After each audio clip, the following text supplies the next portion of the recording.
last month's meeting? I read it. Anybody have a motion to approve? Motion to approve. Second. Everyone in favor? Aye. Anyone opposed? Perfect.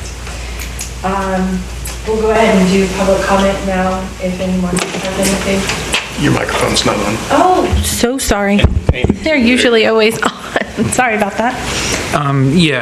Actually, I'd like to hear from Susie on the Complete Streets event that we put together that, of course, only one of us was able to go to. But I'd like to hear about what happened and the 17 people that were there. Good morning, Susie Feeney. About a week and a half ago, I was able to put together a meeting that involved, I think, between 14 and 17 stakeholders in being able to have Florida Department of Transportation, where we had Larry Wallace, who's the head of District 4's Complete Streets, and we were fortunate enough to have Donovan. I have difficulty saying Donovan's last name, but he's the actual engineer that actually lays out everything, and he has the final say. We had 2 representatives from MPO there, including Phil Mattson and the bike people that were there. We had the Bike Walk Indian River people. We had Dory Stone, who's the new head of the Indian River Chamber of Commerce, and we had quite a few business owners that were there. We had Robbie Brackett was there, Joe Cataldo represented property owners, but also came in representative from this board. Scotty Chisholm was there. We met at Lil Miller Fox's office with VeroBeach.com, and we spent 3.5 hours with being able to go through any and every question we've ever had about the Complete Streets and being able to try to lay out a plan with what we needed to be able to do. Oh, Monty was there.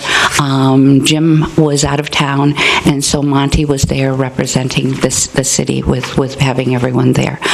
We really kicked around everything. We went through the history of it. I think one of the most fascinating things that I learned from it from the beginning is, you know why we have that wide of a road out there?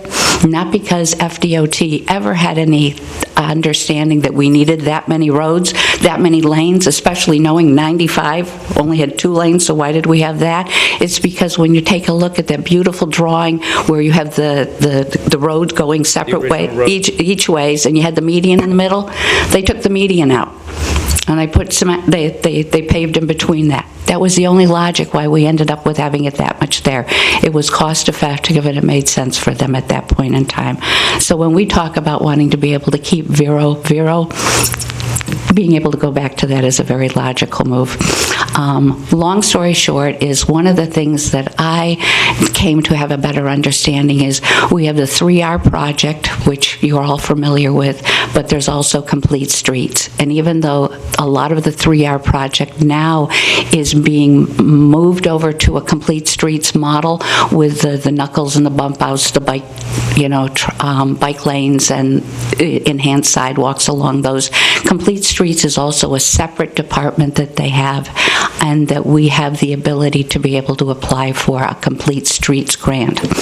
What ended up happening, and Joe, you're going to have to help me with this, that after all was said and done, and we went through a lot of the history, and why can't they do what they, if they did it wrong to begin with, why can't they go back to fix it, and everything was, we really need to be able to pull together the local leadership within the community, including the political, and the citizens to be able to shepherd this through.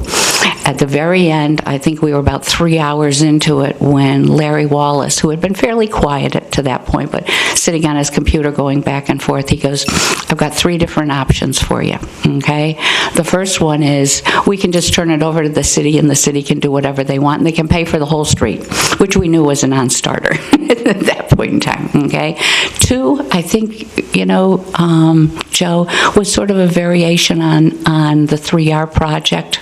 But the last one was, they turned around and he goes, or you could apply for being able to get a Complete Streets grant.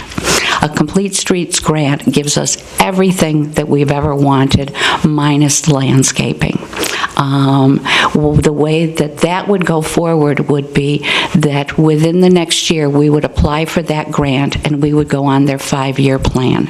And Phil Mattson, who's the head of MPO, was very, very encouraged because Vero Beach has never really applied for any kind of significant grants, and so we're very high on the list of being able to be accepted to be able to do that. So to me, that was an absolute home run, that being able to have all of the stakeholders all there talking with people, showing that we will work together to be able to put this consortium together of all the groups, you know, whether it's the Chamber, whether it's Main Street. Obviously, this group is a key component because this is where things get triggered.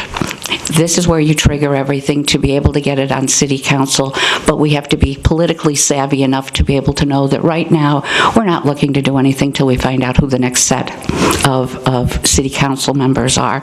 But then we're working toward putting together a campaign that people will be able to participate in and to become part of this consortium. We're not looking to start another nonprofit in doing this. We're mobilizing the people that we've already started to do. The other part, though, is being able to do it under a 3R project, and Joe is better with being able to explain that. The thing that we are waiting on, and that I had an email late Friday from Larry Wallace, the District 4 Complete Streets one, is we are still trying to firm up. Monty wasn't sure, Donovan wasn't sure. When is it really slated that the next 3R project is going? And so Donovan had offered that he would go back and find out what that was, and he would also be willing to be able to bring the machine here that needs to be able to test the road, however you do that, to be able to know that it might look okay on top, but they have a way of testing it to find out if underneath it really is getting closer to that time. So we managed to get a tremendous amount out of them, that instead of us kicking this around every month saying, well, what about this, what about this, we really have got the action committee there and the people mobilized to be able to start to have some clear answers so that we'll be able to have a timeline. But the key thing is being able to know where is it we stand in the timeline of the 3R and whether or not how that fits in with being able to apply for a Complete Streets grant. Am I making any sense? You're going to disagree on some of this stuff, yeah. I heard it differently, but I could be wrong. Yeah.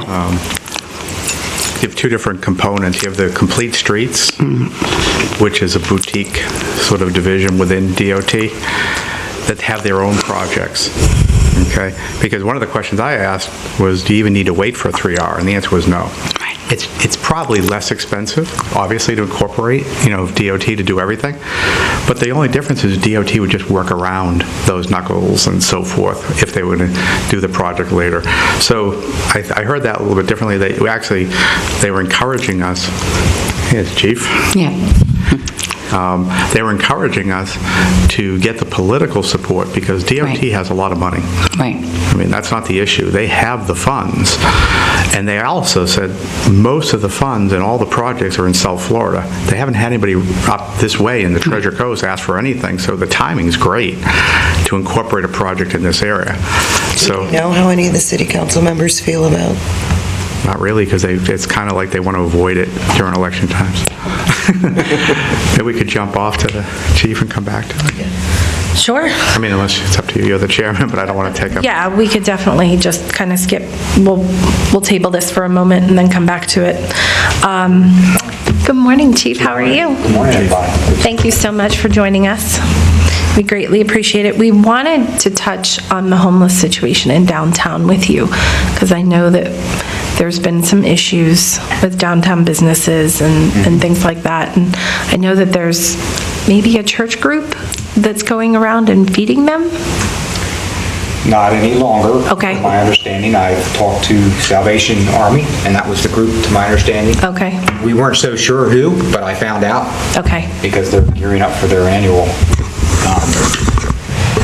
the kettle bell ringing event, and my daughter and I always partake in that, and actually our agency's going to be involved in it this year. So in talking to Salvation Army a week or two ago, I learned that they were the culprit, if you will, and we work great with them, and they are now going to pick individuals up if they want to get a meal and take them to their facility in the, it's off of 27th Avenue and 5th Street in that area. Okay. So they'll no longer be at the Pocahontas area or the park area.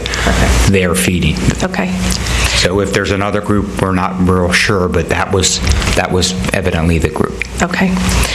What can happen with those groups that hang out in that area? I know that people at Heritage have coordinated with your organization to get the power supply turned off because they all seem to have cell phones somehow, some way. So they've turned off the power source during the day to eliminate that, but they still all hang out there. They've had some indecent exposure situations and urination in public, and as well as in the park area, and I know that some parents have voiced some concern as well. Is there any way to kind of deter them from being in that area? Or? Well, we're certainly doing our best, but we also have to keep in mind their rights as well. Right. With regard to a public park. Of course, after the hours when the park's closed, nobody's allowed in the park.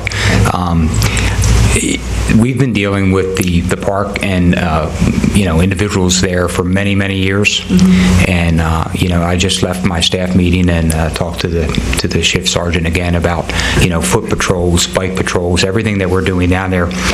We make arrests for the open containers, kind of the nuisance crimes, if you will, the open containers, the disorderly intoxication, the trespass after warnings if there is. Yes, there's been incidents there over the years. I can tell you about a number of different incidents, even sexual assaults. The gazebo behind the Chamber of Commerce was taken down because of that. We had a sexual assault there, two homeless individuals, and the electrical outlets that we shut off because they were utilizing that to charge their phones and some other things. So we've also, in fact, we've got a number of, they're being worked on right now, but the benches that are throughout, we've put arms in the middle. Right. So yes, you can sit, but no, you can't necessarily lay down. Right. It makes it a little more difficult. We've done that in the past, and as I speak, there's some being manufactured to go in additionally. Okay. Personally, my thing is there's probably too many benches in the park. But that's just me. I think the importance for benches, the playground area that's fenced in. Right. You want benches there, the moms and grandparents come and bring their young children there. And you certainly, parks and benches go together. But if you go there anytime, the perimeter benches all the way around are not being used for the most part. And then the problem area is the corner there, more so by the fountain.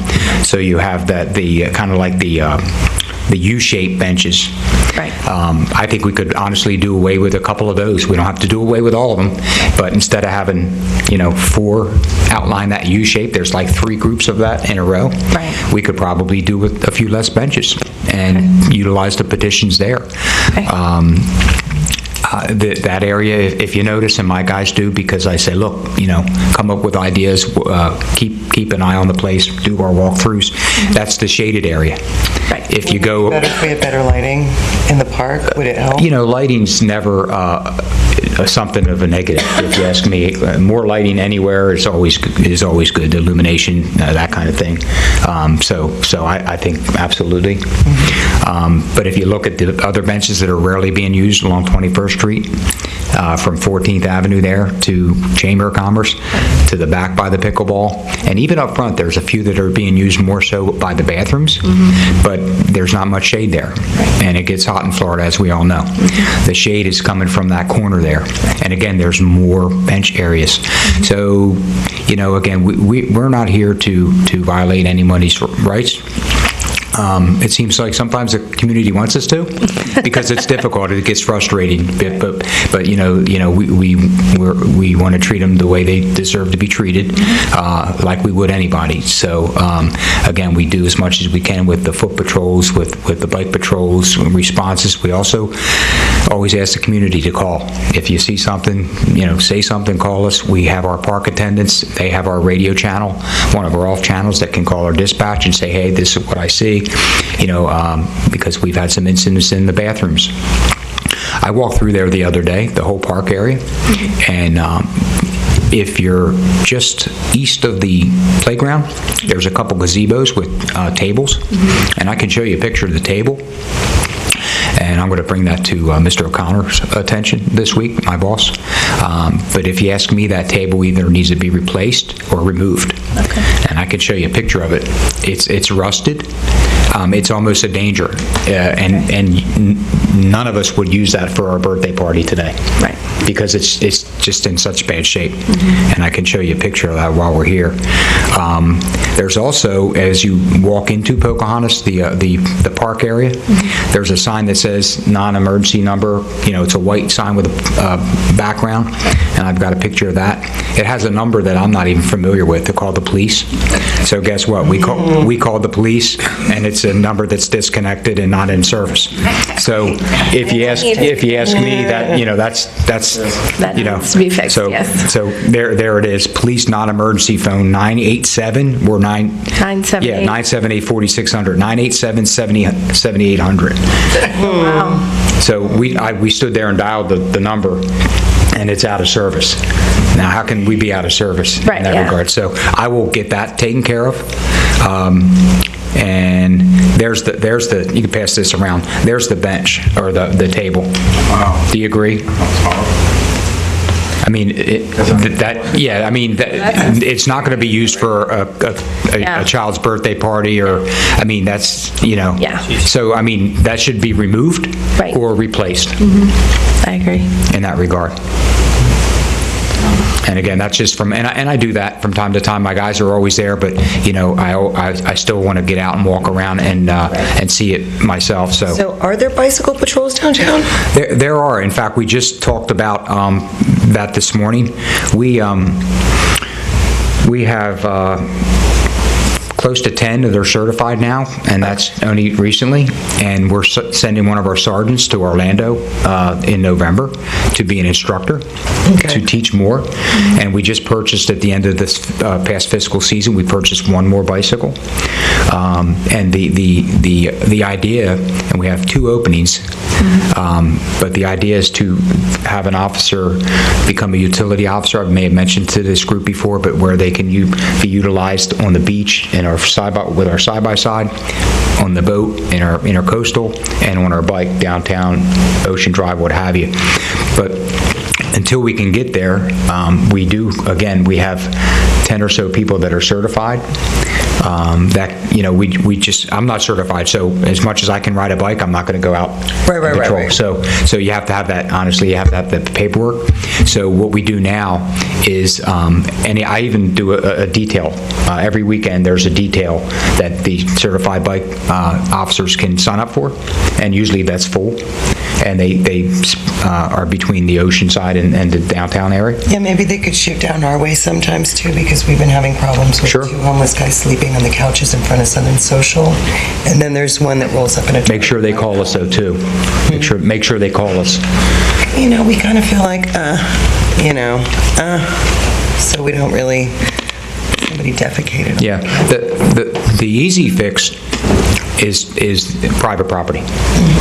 Because you as a private property owner can give a trespass warning, and we can ask them to leave, whoever, and if they return, they can be arrested for trespass. Private property is an easy fix.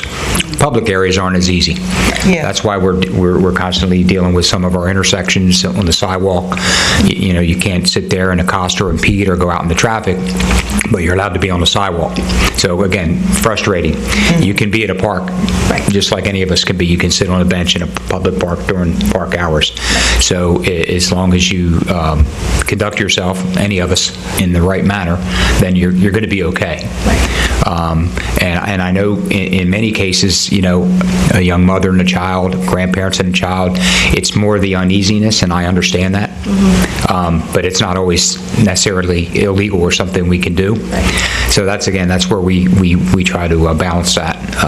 Are there park hours for the grassed area between the Heritage Center and the Chamber? The park closes at 10. Okay. Essentially. You know, and it's not necessarily just the playground, although that's a fenced-in area there. Okay. Is there a schedule of the bike patrols? Like how many per week or on the weekends? Is there a time that they're present? The detail that we have, and we just added an hour actually. The detail is, I believe I told him to add it on the front. It's maybe 5:30 to 8:30, or yeah. Because we actually added. We're adding an hour. And that's one officer, or yeah, that's one. 5:30 to 8:30, and what sort of zone are they from? What? Their area of operation is downtown Vero or Ocean District. So we have they do both. Just 5:30 to 8:30, wouldn't that be, I don't know, that seems weird to me. That's when everybody's out and around and there's less likelihood of crime because there's people. Wouldn't like 1 a.m. to 5 a.m. maybe be a better... No. 1 a.m. to 5 a.m., we can put a person on the bike anytime we need to. Right. This is a person that's out and about when people are out at all the restaurants and having dinner, and crimes of opportunity can take place. We want to be seen. You want to see us. So Yeah. absolutely, That makes sense. that's when we want to be there. Okay. That's not the only times we have our officers on bikes. That's that detailed time I was referring to. Whenever we can put them out. In fact, the ship just said, Chief, I think we can have somebody out this weekend during the day in the park area. So there you have it. Is there really a homeless problem on the other side, on the beach side? I mean, I've never really seen anybody quite like what we have here. Yeah, it's not as much as the downtown area. You know, we've always dealt with transients and homeless. I mean, we always have. I'm not going to sit here and say it's not more. But generally, you know, it's the downtown area. You have to remember too. At one point, the Go Line hub. Now it's over here on 17th Street. The Go Line hub was right there at where the pickleball courts are. So you had transportation. First Baptist Church, who are, you know, we work with and are involved with, we're allowing them to shower, and they still may be, I'm not sure. They had the food pantry there. Where would you go? I know where I would go. I'd be right there where I'm close to transportation, close to food, and I can get a shower. So that's the key to that downtown area. It's kind of close to everything they need. And again, they were being fed Thursday, Tuesday, I'm not real sure the day that stopped. But that's where I would be. You know, it's convenient for my needs. Transportation, what have you. So the Go Lines, the hub's no longer there. You know, I think I've had some other people say, hey, can we come down there and feed them? You know, I said, look, we're not against feeding individuals and making sure somebody has a meal, but work with us and help us out in this regard, because this is what we're trying to do for our park setting. And they generally work with us. So you're deferring them to the new location on 27th and 5th, you said? Well, that's Salvation Army. They have their property down there. They have meals there 2 or 3 times a week already. So now they're going to try to drive by, whether it's their van or whatever they have, and say, hey, if you want a meal, hop in. We'll take you down to our facility. They're no longer going to come and feed them there. Now, do other people? I don't know, maybe, you know. You know. Be told not to be picked up there in the future, though, because if that's the bus stop for the ride to a free meal, won't they congregate there? Yeah, they certainly, and we can work with them on that. Right, to say, you know, Yeah. future tell them, people pick up who can't pick up in the park. Yeah. You know, No, that's a, and I can speak to them about that. Unfortunately, that's where they're congregating to begin with, you know, so, you know, Maybe they could do that it's until ongoing. the end of the month, and then in November, just say, you know, you need to be, you know, by the bus stop west of the courthouse, where the bus stop is already, because it's safer for them to be picked up there. Yeah. I mean, right now, to have them picked up on 14th Avenue, it's a safety concern. You're blocking the only lane of traffic. Yeah, well, hopefully they're not, you know, I'm not sure exactly where. Right. Hopefully they have a parking space, Right. at least, or they're back to the backside by the railroad tracks. I don't know. Right. But again, it's Salvation Army, it's not Go Line. But they can still pick them up at a location. Right. I would say off the road, either properly parked, where you're not impeding traffic. Right. Or somewhere like, back by the railroad tracks in the pickleball, where there's a little less traffic and some places to park. Yeah. There's just a lot of elderly people. Absolutely. Are back there. Absolutely. Yes. Could I ask Chief Curry a question? No, ma'am. Thank you.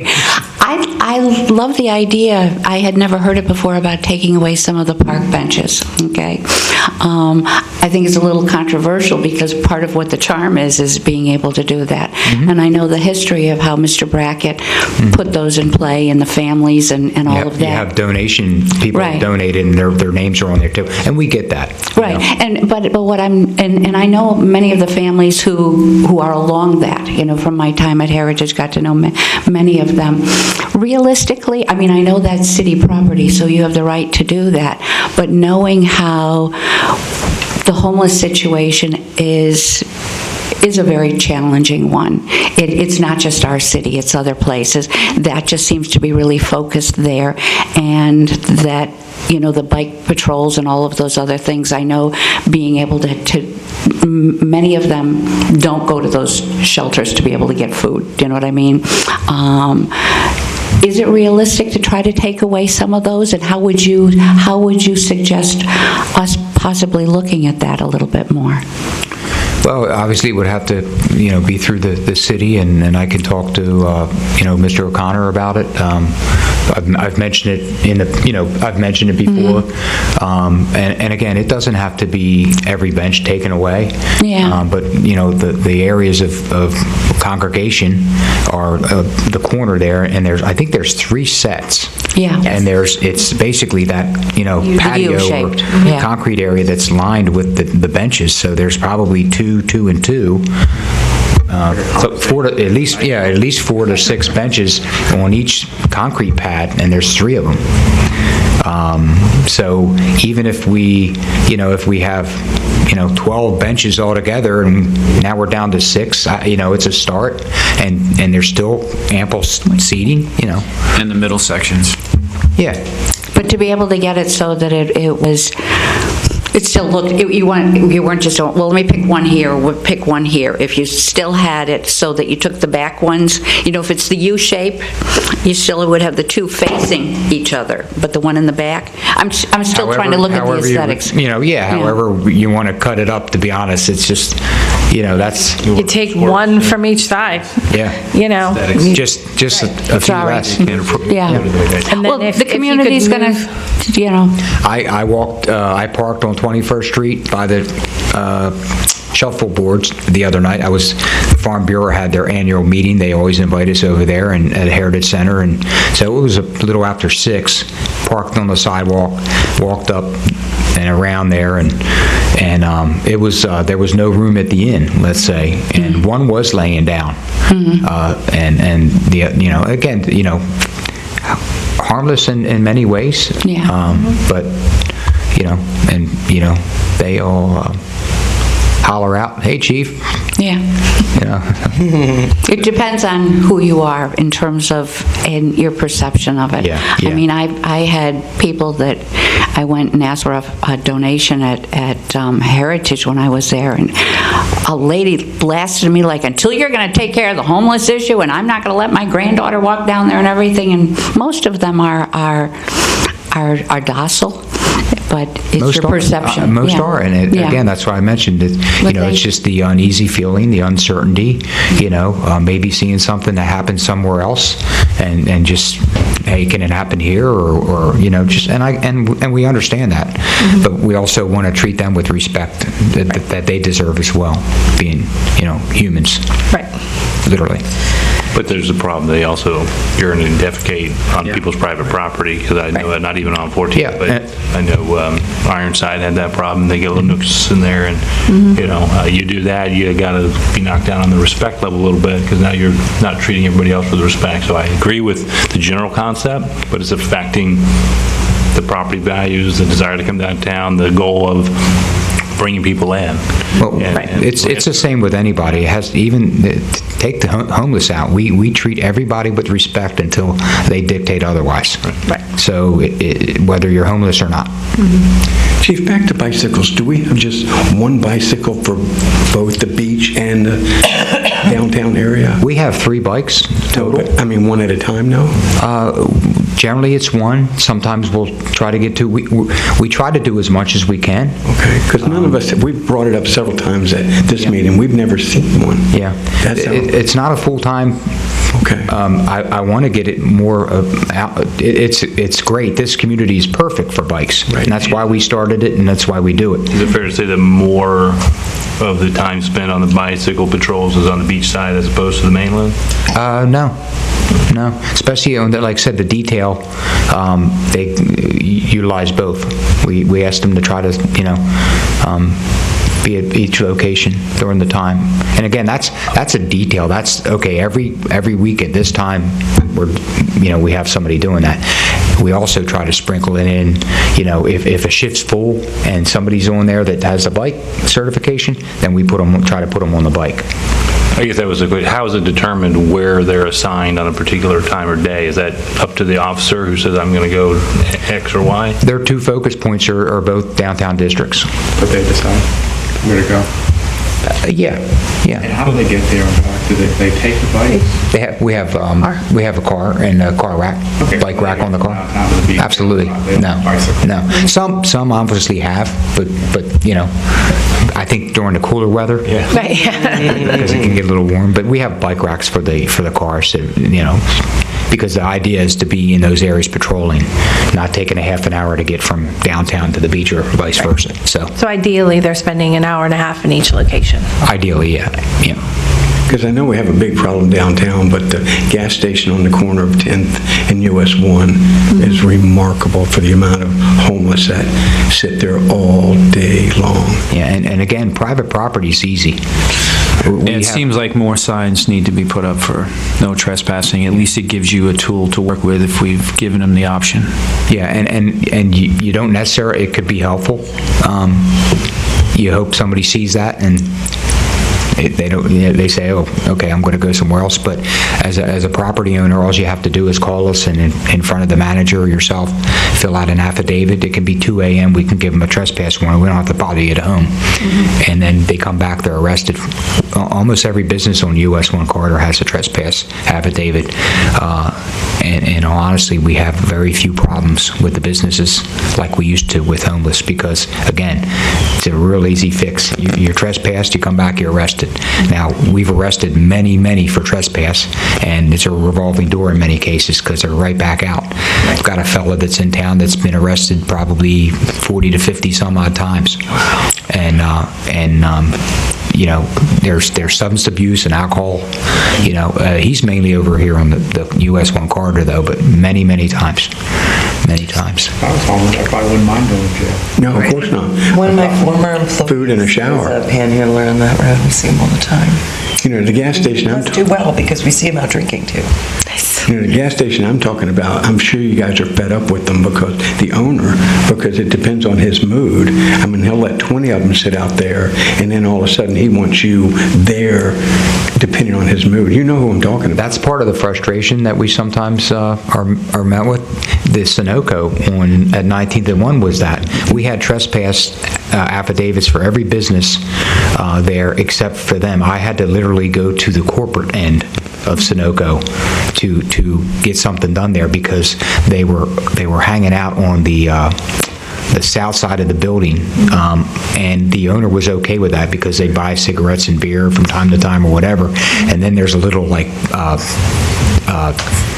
bait and tackle there. The guy doesn't own it, but he's a real nice individual, and we've dealt with him because he's wanting them to not be there. But again, he doesn't own the business or the property, so we finally have it there. But I mean, it's the same kind of thing, you know.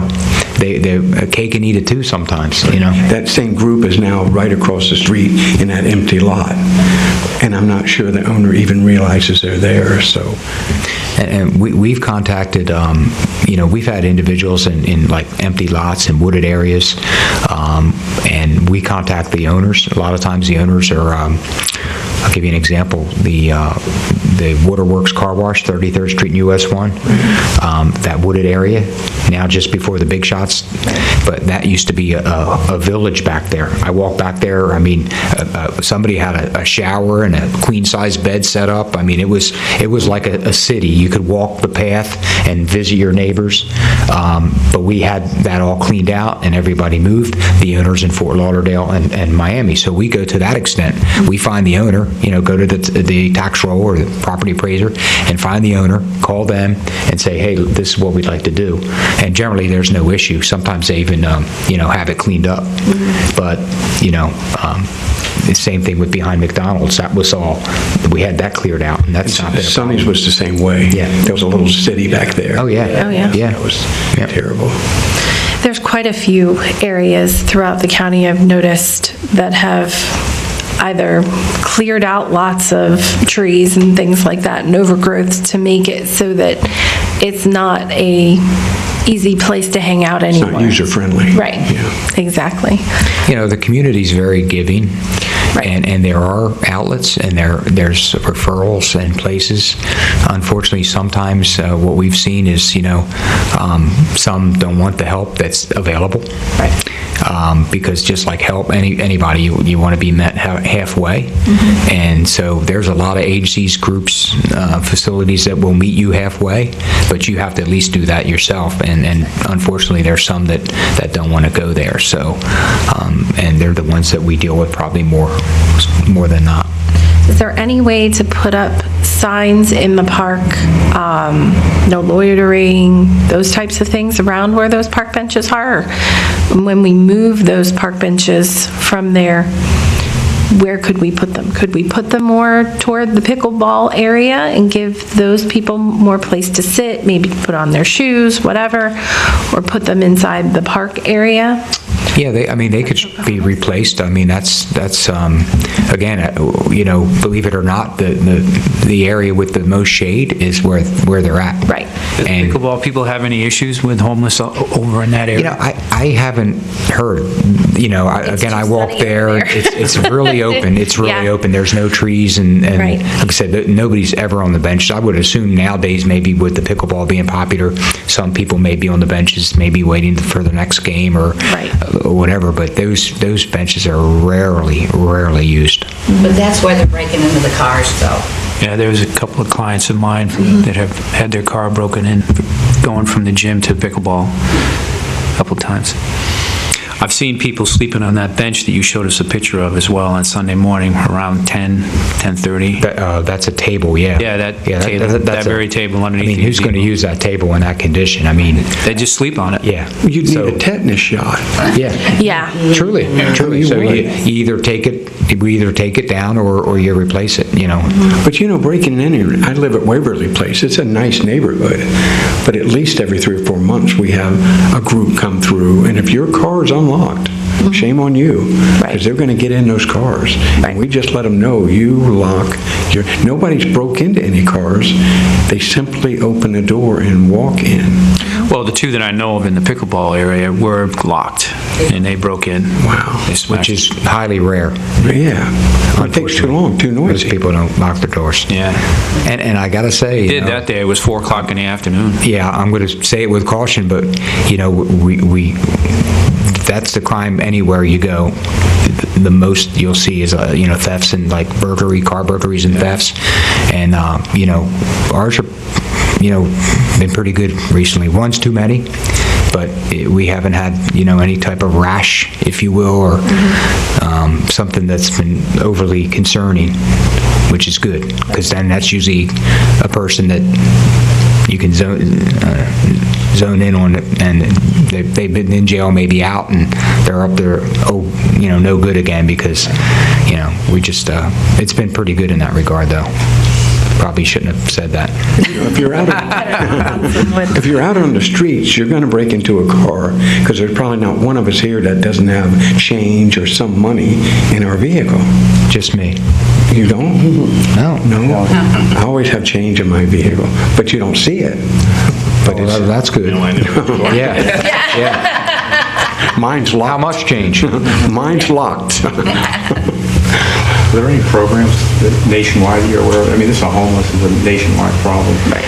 It seems to me, just a thought, when you were talking about a nuisance kind of arrest, and you remember Mayberry RFD when I was a kid, and they'd lock the drunk up every time just because it was convenient. They knew his name, and he'd go out in the morning. Otis. Yeah. If there was a law that after 2 or 3 minor occurrences, they could be transferred to a homeless farm, like a facility for nonviolent offenders where they'd be off the streets. It's going to have to get like closer to it. Anyway, where the offenders would actually be off the streets, and they would be, so they'd have a choice. They could live in essentially captivity, which is what they don't want, or they could change their ways, because if they truly can ever have a job, they're mentally ill or whatever, wouldn't be a bad idea to have a real facility for them. And I think there's plenty of charities that would support it, so they have a decent place to sleep and a meal, and maybe they do some work around the farm, but it's not in with hardened criminals with barbed wire. But, well, it is. It's a jail. Well, free bus pass to Miami. It's cheaper. What's being done in Indian River County now, probably for going on maybe close to 5 years now, and St. Lucie had it prior, and we're on this 19th Circuit, is the mental health court. And that's been pretty successful. I actually attend the graduations, and I'm on the collaborative. And there's a graduation on October 30th at 2:30 at Judge Cox's courtroom. But so it's an individual that may be arrested on something, a misdemeanor, low grade, not a felony, but maybe your indecent exposure or open container or theft or something of a misdemeanor. And they'll get arrested, but they'll get diverted. They kind of triage at the jail there, and based on the needs, if it's mental health, the main problem with mental health is medication management. It truly is. And we probably do Baker Acts in excess of 100 a year, just our agency here in Vero Beach city limits. That's people that want to hurt themselves or others. And but it's truly medication management, but they'll divert them to mental health or the Veterans Court or the drug court. So there are self-help groups that isn't a farm necessarily, but there are the homes that they do put them in. They're actually, there's none in Vero right now for that. They're in St. Lucie County, but it's still the 19th Circuit. So if you go into mental health court here in Indian River, Vero Beach, and you are sent to one of those homes, it's in St. Lucie County. And a lot of them are church-based backgrounds, what have you. But they have to jump through a lot of hoops to graduate. What you were asking about, Joe, in Fort Pierce, they've actually had a program that Louise, what's Louise Hubbard? Is in the mental health group, has started to be able to do a variation on that. They really aren't held hostage, or locked up or anything like that, but they're a place to be able to do that. And Louise has been, I think that started about a year or two ago, and that they're looking to be able to see that there's enough people here in this community that want to do that. So. With the mental. They go before Judge Cox, and like I said, if they're drug tested, so if they come up positive for whether it's alcohol or drugs or both, or if they don't miss a curfew, there's some rules and structure there, and so they come before, and some of them end up back in jail because they're not taking it serious, and then others graduate and are success stories. So it has been helpful. She has a pretty good success rate, though. It has been helpful. Yes. She's been. done some great things for our community. Yes. Well, If everybody is satisfied with what Chief Curry is going to work with Jim O'Connor on, we'll let you get back to your actual job. Well, this is my actual Right. job, believe it or not. So, We appreciate you coming. Yes. Yeah, absolutely. Thank you so very much. Yeah, and if there's anything that we can do to help you guys as well, please feel free to let us know. We're always here for our police officers, and we appreciate everything that you guys do to keep us safe and keep our community safe. well, we try, and we've got a good group of people, men and women, with our department. I can vouch for that, even though I'm a little biased in that regard. But, yeah, our response time is second to none. And I do get around the state quite a bit. I'm on the board of directors for Florida Police Chiefs, and I'm also a commissioner for the accreditation for law enforcement here in Florida. So I travel, a handful of times throughout the year. And I know many chiefs, and so I not only talk to them, but I'm in their communities a lot, and everyone has the same issues, and I can say that some have a lot worse. Right. That doesn't mean it's okay, but some have it a lot worse, and in certain things. So I just think it's a matter of staying on top of it, and meeting like this, and coming up with some outside the box ideas, if you will, that I've kind of talked about. Little ideas that maybe collectively will mean something. Well, we'll keep thinking outside the box too, and we'll All right. definitely have Tammy or someone in the clerk's office email you our ideas if we come up with anything, or we've spoken to a group that might have a better idea. I'll work on the bench idea there, and like I said, I don't know how much tree trimming can be done there to alleviate the shade, but Very good idea, yes. You can't take it away from the squirrels. Well, and the people who really want to be there, too. That's the problem. I mean, if you see me up in the tree cutting, you'll know what it's about. You'll know what it's about. it's sad when you have to put a no loitering sign in a park where people, Loiter, but Kind of an oxymoron. it's pretty much where you go. somebody would go there and say, I'm not allowed to be here. Well, it's more like the Well, I understand. time frame, No, I and understand. Right. I Yeah, understand where because you you're have to coming remember I think the what late loitering night is is. a huge problem. I mean, there's Sitting on a park bench in the daytime Right. isn't loitering. As Right. much as people may use that word. Right. Loitering is being in a place, where you shouldn't be, and maybe at a time you shouldn't be. Right. Like behind a shopping center at 2 in the morning. I'm just giving you an example. Right. At 2 in the morning.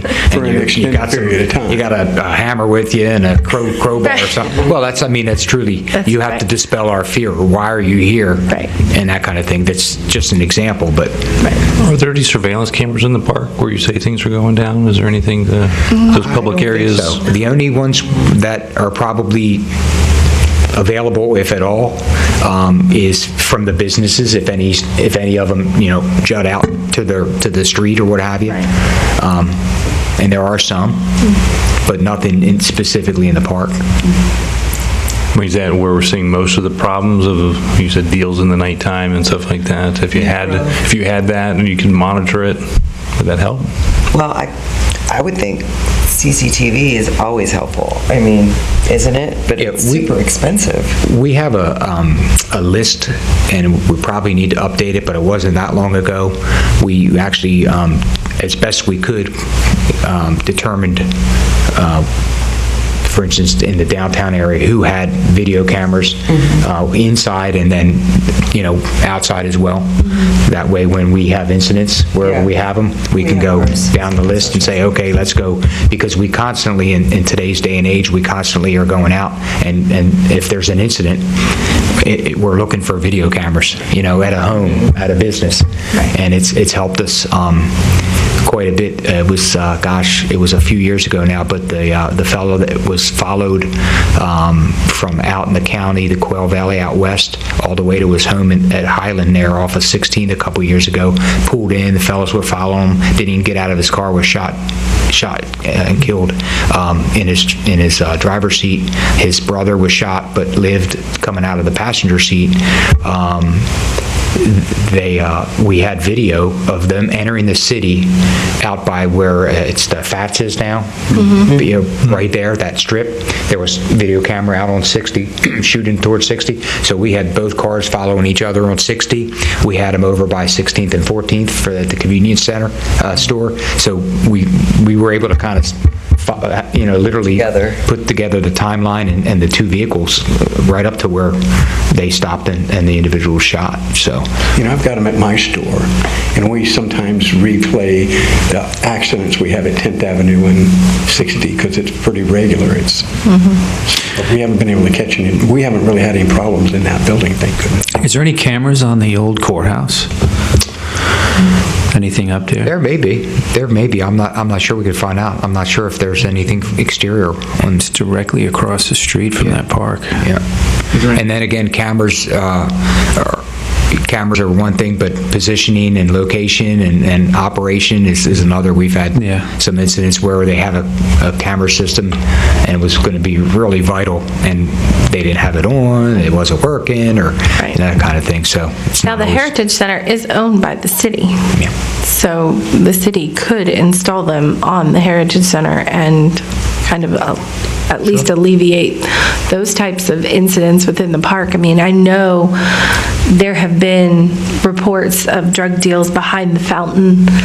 So if you had a camera pointing to that corner, the problem is the lighting in that area is, not the best either. Our cameras will record at night because it does that. It looks black and white, but you can see what's going on. Right. Because we had a homeless guy break into our shed, Jeff the meat thief. But you guys caught him. Good job. We're going into an agreement with Ring, the company Ring, and a lot of times you'll see your home and the camera there, but they're for businesses as well, and it's a national effort that they're doing, but it doesn't cost us a dime. And any Ring customer in Vero, they could give us permission to go in. It's a surveillance portal that Ring's doing for law enforcement. So instead of all the legwork that I was talking about, going out in the community and going, hey, we can write from a computer with your permission if you have the device, pull it right up, and either see something as it happens or get the video and recording of something that took place. What if we don't have Ring, though? Let's say hypothetically, if we wanted to put another camera because we feel like now that we're painting murals back there, maybe we want to have another camera back there because I feel like someone already climbed our scaffolding and went on the roof of Firestone. That's just something I wanted to share. I mean, could we just get a Ring camera and then you guys could, if you needed to, God forbid some crazy person dives off the scaffolding. Pretty sure I'm liable. I'm just signing the agreement with them, but they're going to also offer us X amount of devices that we're going to be able to maybe give to the community. So maybe we can get a couple downtown. Sure. I guess I could just say put them in the middle of the street and let everybody fight over them, but maybe a couple on the corner of the park or something, somewhere in the Heritage Center, and once they know they're there, it's as good as light too. They know they're being with signs that say you're under surveillance. Right. Curry, can you put With the right number to call. That I don't know. I'll find out. I know most of them are designed for the home and what have you, or the business, but I don't necessarily know why not. But I don't know enough about that yet. But we'll look into that. That'd be cool. Yeah. Well, thank you very much. Sure. Thank you. Greatly All right. appreciate your time. Thanks, guys. Thank you. I mean, we're talking about budgeting stuff. You should maybe be looking into getting more cameras to add to that seems like program. the easiest fix. Right. Yeah, You could put I did this time and I printed. Going down the new business, obviously, we were talking about the complete streets thing. Do we want to go back to Just that? for a minute, or- just to recap, because there's a couple interesting things that come out of that. Like I said, number one, I don't know that we have to wait for anything to get started. The biggest issue that was like just like almost beat into senselessness with these people. They're not doing anything without political support, without cover. If the community doesn't want it, and they won't even get started without something from the city saying that they are interested, they want it. There's a non-starter, won't even start, and then they'll do workshops and all that. And if they get resistance, they're out. Right. They don't want that, like they had the sidewalk issue in Indian River Shores. They saved a lot of money, but so it would have been better if people had come out earlier in protest before those plans were designed. The other thing that I heard that scared me, and it was Donovan, I think, that was saying it, it might be too late. If you're waiting for a 3R, there could already be a 3R or ready to go. You can't wait until there's a 3R and then say, oh, by the way, part of your 3R, we want to do this. Too late. Yeah. For the most part, too late. Now, maybe with the right political connections, we're dangerously close. They're used to like every 15 years resurfacing, and I've heard it was like 06, 05 maybe. We're right there. The last time it was done. And so it's very likely if it's not really shown a light on, that it's very likely to just miss again. And it's sort of by default. This doesn't get dealt with. Just, kick it down the road. It's like the Senate not voting on something, not bringing it to the floor. That's what's happening locally. It's just nobody wants to deal with it. The other thing that I asked directly to DOT was, as an example, if our group wanted to do an improvement just on one corner, one block, could we go for a permit for that? And how would it be perceived? Is it a non-starter? Because I kind of heard that here in this meetings. Oh, you can't do that. It was not the answer I got. Was if the city came with a permit, I mean, it's a DOT permit, you would need a permit to do work in there right away. If it met their criteria, there's no reason they wouldn't do it. Now, meeting their criteria means you have to deal with all the issues that you would deal with in the big picture, but specifically... And you'd have to be able to pay for it. What's a for example? Yeah, but if you talk... Like, what could we do? Well, if you just... Like, give me an example. Well, for example, I could give you an example that I keep pressing. To me, the quickest fix would be to basically build another bump out in front of the Jetsons building to match the Scotty's building. That would slow traffic right down, okay? And then if you did the same thing in front of the other, with Charlie Sullivan and 16th, yeah. and the courthouse, you basically, and then create the parking along that little strip. So you'd only have 3 bulb outs to construct and some striping. No paving, no sidewalks, no nothing. But you're only slowing it down for one block. But that's a huge block. When you think about coming over the tracks, well, it's a start. I mean, But it's a start. That's a start, We know if we don't do the big picture, if we wait for the big 15 picture, years, it might be it's gonna 20. go by. We may not be around when the big picture gets done. And one doesn't negate the other. No, it doesn't. Actually, I think we have to get several things going at the same time. Well, once you choke it, it's like a chain is only as strong as its weakest link. If it's choked there, the arguments of why you couldn't go all the way to US 1 go away, because...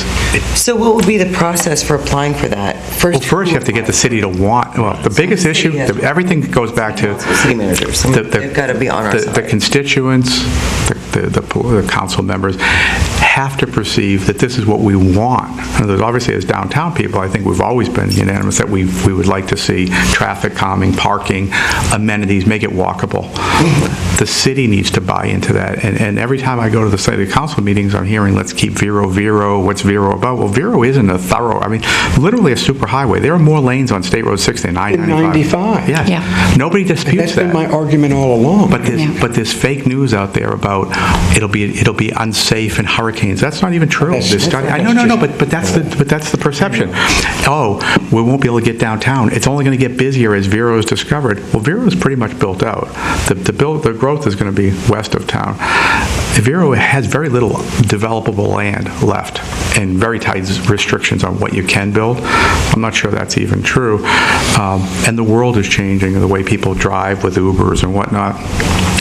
And the DOT looks out 20 years when they forecast. So if we don't have a problem for the next 20 years, and that's what the Kimberly Horn proposal suggested. There is no problem based on the projected growth. It's for 20 more years is not an issue. And in 20 years, you may not even have cars anymore.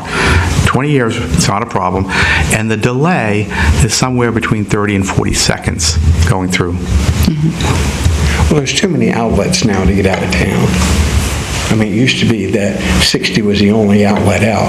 Now you have 16th, you have 12th, you have 8th, you have 4th. And an interchange coming into Oslo. Plus And Oslo's also, coming. I have property on the south side of Oslo going down 66 during the last hurricane. Now, if I go right now, I might have 2 cars on Oslo that I have to wait for. During our last hurricane scare, I sat at that corner for 5 minutes, 5 full minutes before I could cross Oslo. So people are using other outlets. We've just got to get them to understand. But we got to hope this next city council is more in favor. I mean, we're only 3 weeks out. Well, city council will be in favor if the people are. We need to get people to come. It's unfortunate that there's a few loudmouths that show up at all the meetings, or the people that you feel like they represent the majority, but they don't. The silent majority is what you hear all But the they time. live on the beach. They don't live on this Not side. necessarily, actually. I mean, the Indian Can't we River figure out which is Homeowners gonna Association, which is Carter, actually spoke in support. I actually think the downtown people don't go west anymore to the mall very often unless they're leaving town. I don't think they really care, and they're liking downtown. There's a lot of beach people frequenting downtown now, and to make it walkable, I don't care what anybody says, that's not comfortable crossing those intersections. Well, as long as it's 4 lanes, if it was 2 lanes, then we would be allowed to put in a pedestrian walk where cars would have to stop. We could have flashing lights, but you can't do it with 4 lanes. No, but the goal would be to get it to 2. The goal would be to get it to 2. We need political support. It would start with, for example, Larry Reisman at the paper, who publishes articles showing somebody at a corner saying you don't need, traffic's not a problem because look, there's no traffic. Well, that's the exact argument of why there's no problem restricting it. If there's no traffic, what's the issue with calming it? You can't have it both ways. And I find it hard to believe if you put 100 people in that corner and ask them to cross the street, how many would say they were comfortable doing that? So I don't think, the only people that would vote against it are selfish. They don't want to be inconvenienced. If they have a route to go home at 5 o'clock and when Fred Flintstone bell rings, that's what they don't, but if it's 40 seconds and that's what the neighbors are going to say to women, in the spirit of life, you want someone maybe to get plowed down as we're trying to encourage the growth of downtown, walkability, the neighborhood surrounding it. If that neighborhood's developed as a result of a desirable downtown, the tax base goes up. You get more police officers, more improvements. Yeah, it's a development deal. And that's parking. And that's what Complete Streets is about. It's essentially bringing it back to the street. It works economically. It's not just cute and pedestrian friendly. It helps the businesses that abut those streets. It helps the neighborhoods surround it because then people want to live there. They want to be able to walk to the park, bike to the coffee shop, come to dinner or a cocktail. It's the number one reason why young people want to come to a town. But everyone's here is in agreement. Yeah. We are. But so what we need to do is figure out a way to get the councilmen on board through education, and I think they could be. I actually think they're intelligent people. I think they don't really understand the issues. So what's the plan? I mean, how do we do I don't know. That's what we're here to talk about. I think maybe we can't really do too much till after the election because... That's what I just said. Right. I mean, it's only 3 weeks. Right. But we've been talking about this for the last 2 years. I understand. mildly curious as to where all the council members stand on it. I agree. I wanted to blow it. I agree with you, Linda. Can I lay out a plan? Is there another No. council people forum before the Taxpayers Association one? Is that the only one? I heard there was one at Walking Tree and Brooke doesn't know anything about it. I don't know about that. What I'd like to be able to do is Joe and I heard different things, and a lot of the reason that we heard different things is because FDOT needs to get back to us with some firm answers, okay? Whether we go talk with Monty, whether we go talk with other organizations or other, MPO and things like that, we have to have fixed answers in terms of where is it we stand with a 3R project. Being able to do that and having all of those answers for us puts us in a stronger position that when we start to advocate and we start to go to the politicians to be able to do that, they don't have wiggle room. We have those firm answers for us. So what I'd like to propose is we take this next month while we're waiting to be able to find out who's going to get elected and be able to pull together those answers that MPO is trying, that FDOT is trying to get it for us. So from that, I will come back and I'll I'll have it laid out with Monty's input, from FDOT's input, and from MPO's, what these actual options are, whether it's breaking down the complete streets, the 3R, being able to do what, a sample run like Joe is talking about, and what needs to be done for us to do each one of those. So we actually have a piece of paper that we're not just continuing to kick this around, that you can see what the options are, and it's because we've had the input from all of the main stakeholders.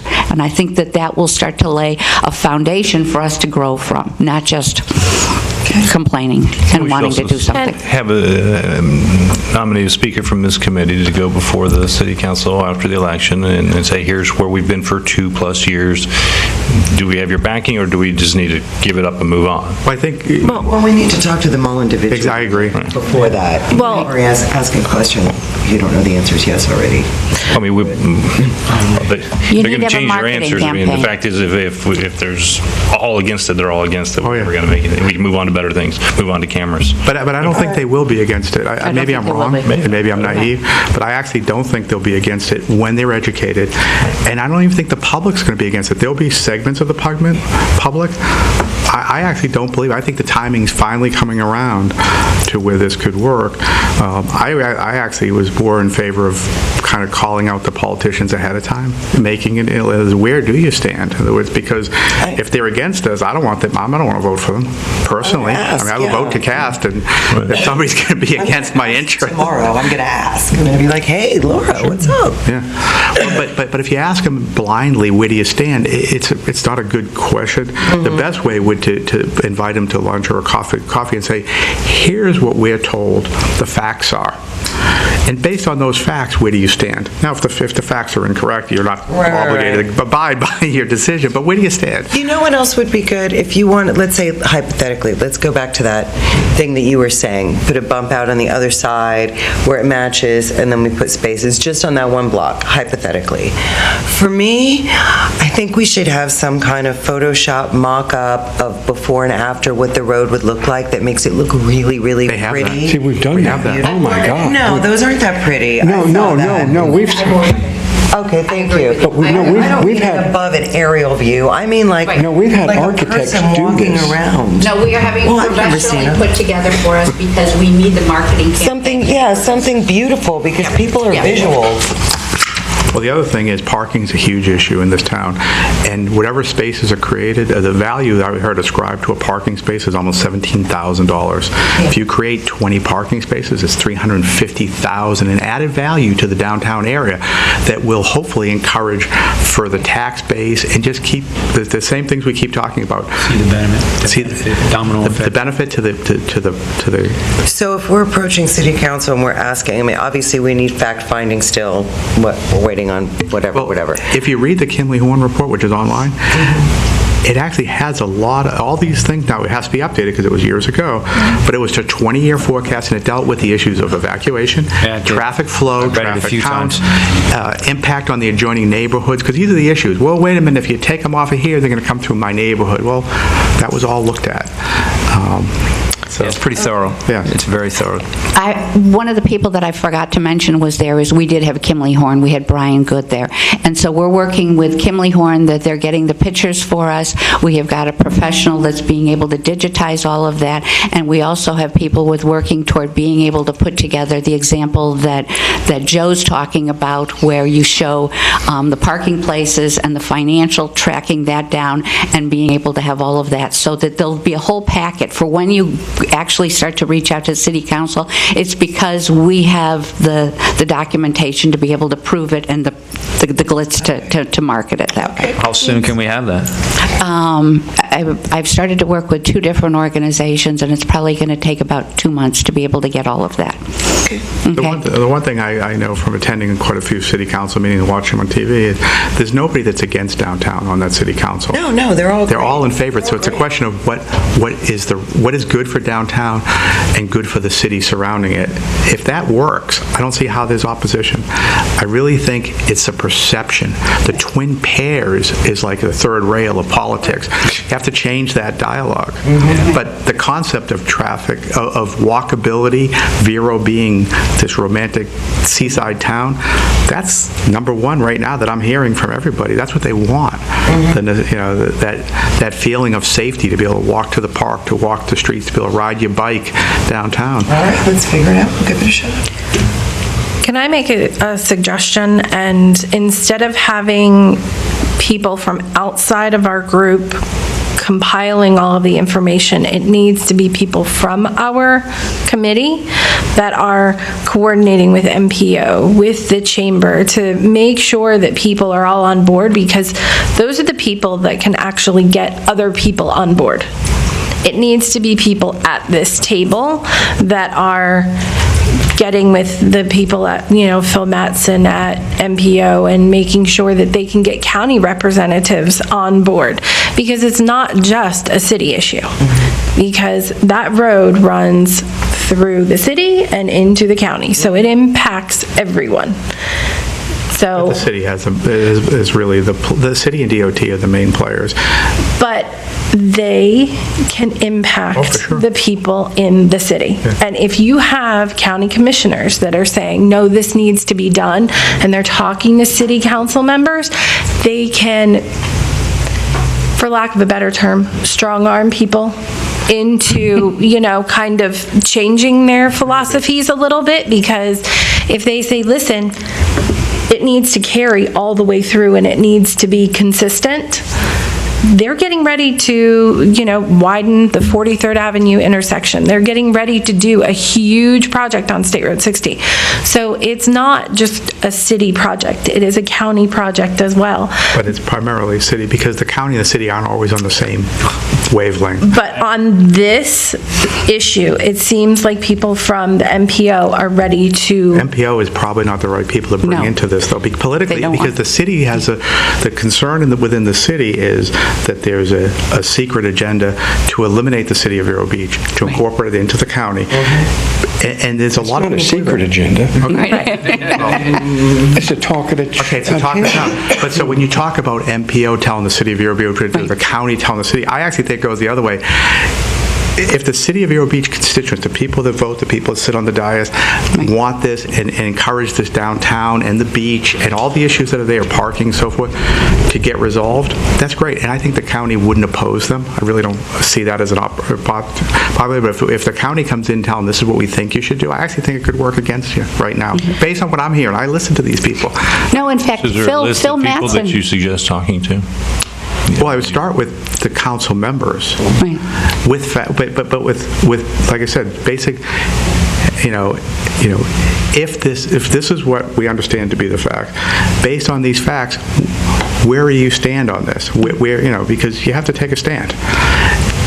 There are going to be some people that are against it. Although, if we can get the bike groups, the neighborhood associations, the villages, the main streets, the Chamber of Commerce, all the people that should be right behind this, there shouldn't be anybody in opposition. I can't think of any group.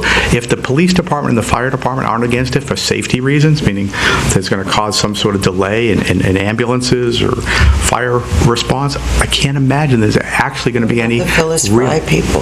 I think Phyllis Fry might actually be on board for something like this, because it's bringing Vero, it's discouraging the appearance of a major city, meaning the 4 lanes is actually like going through where they used to do it above the road, like in the Bronx, they'd run a 95 through there. Here they did it at ground level. At least there you could walk under it. This is terrible city planning. There was no downtown to worry about back then. People just sped through. It was a way to get from point A to point B. But that's because they thought the mall was a gift from God. Right. The malls are obsolete. But we heard the real story was strictly economic. Right. The curbs were there. This is all about dollars, spending a road improvement project. They needed to get traffic from 95 to 1 until 95 was widened. The curbs were already in place. That's huge money, infrastructure, underground utilities. All they had to do was take the median out, restripe. That's why it's that wide. Not that nobody ever said you needed that many lanes, because if you did, it would be on the opposite side as well. 95 was 2 lanes. in each direction. And it stopped right here. No, so there was no rationale for more than that. Of course not. But you say there's no growth left in downtown. No, I said undeveloped lots, there are very few undeveloped No, lots. they're huge east of the railroad tracks, huge. Where? Right. Where? Yeah, I see one big lot.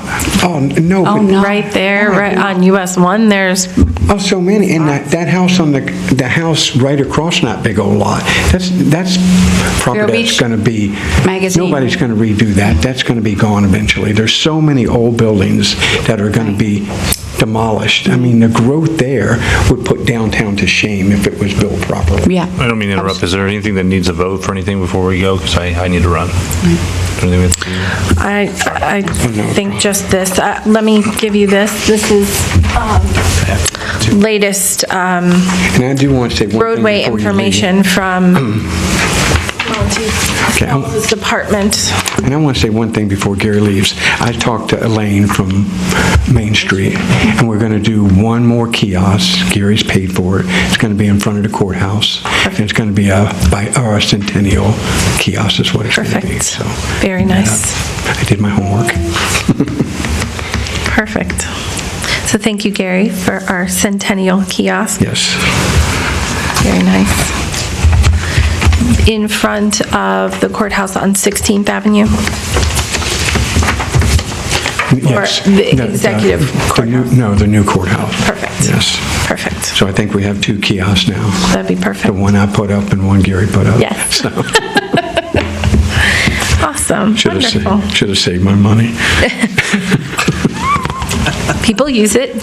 No, I know. I'm proud of it. I am. Yeah. I just thought that it would be a bigger project than it turned out to be. And I hope it's not over. Hopefully, we can get some grants to continue that project. It would be So wonderful. I'm not giving up on Get that. them more south of 60, down by 19th. All we have to cover is the, our economic development plan. I, Basically made the changes that we talked about. I did add one little thing, okay, and we could take it back out, but I was in a cultural council meeting, and they were talking about gallery stroll and the problems that they're having with people not being able to see the trolley stop signs. So I threw on there under 2 to 3 year projects under special theme lighting, possibly to include lighted signage for trolley stops for gallery stroll, just because that would be nice. We want to add cameras Yeah, under let's the add lighting, cameras. Absolutely. That's lighting, since more important than anything we've talked about. Yeah, I think so too. Do you want to make that A1? Or with it, I mean, Or lighting part of and A2, cameras. public safety? why don't, yeah, I think that's, Public safety A2. floors on. And that should be a one-year project. I'm jumping right on that. right, so we're going to include that in A2 for the, Cameras throughout the- Thank you, Gary, because I got to go too.